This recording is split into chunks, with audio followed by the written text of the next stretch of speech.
Les vertus morales par A.D. Tanqueray. On appelle ces vertus morales pour une double raison. Tout d'abord, pour les distinguer des vertus purement intellectuelles qui perfectionnent notre intelligence sans aucun rapport avec la vie morale, comme la science, l'art, etc.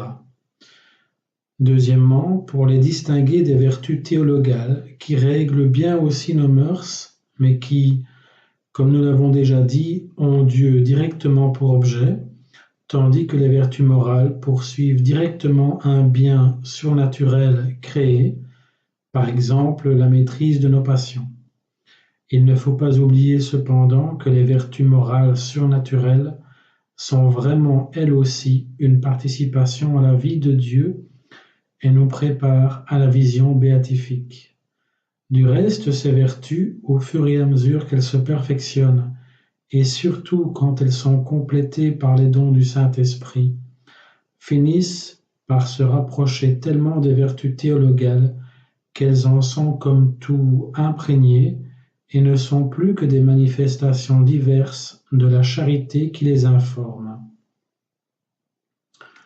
Leur nombre, les vertus morales, quand on les considère dans leurs diverses ramifications, sont très nombreuses, mais elles se ramènent toutes aux 4 vertus cardinales, ainsi appelées, du mot cardine, gonds, parce qu'elles sont pour ainsi dire les 4 gonds, c'est-à-dire les chevilles d'une charnière de porte, sur lesquelles s'appuient toutes les autres, comme la prudence, justice, force, tempérance. Ces 4 vertus répondent en effet à tous les besoins de l'âme et perfectionnent toutes ses facultés morales. Elles répondent à tous les besoins de notre âme. Premièrement, nous avons besoin tout d'abord de choisir les moyens nécessaires ou utiles à l'obtention de notre fin surnaturelle. C'est le rôle de la prudence. Ensuite, il nous faut aussi respecter les droits d'autrui. C'est ce que fait la justice. Ensuite, pour défendre notre personne et nos biens contre les dangers qui nous menacent, et cela sans peur comme sans violence, nous avons besoin de la force. Et ensuite, pour user des biens de ce monde et des plaisirs sans dépasser la mesure, il nous faut la tempérance. Ainsi donc, la justice règle nos rapports avec le prochain, la force et la tempérance nos rapports avec nous-mêmes, la prudence dirige les 3 autres vertus. Elle perfectionne toutes nos facultés morales.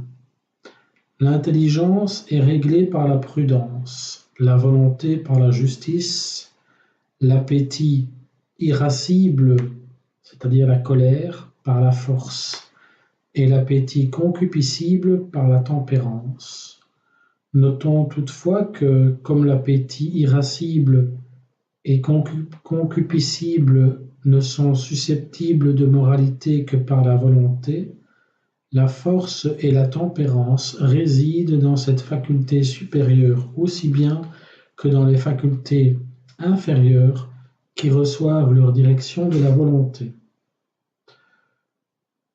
Nous avons tout d'abord la prudence, ensuite la justice avec la religion et l'obéissance, ensuite la force et enfin la tempérance avec la chasteté, l'humilité et la douceur.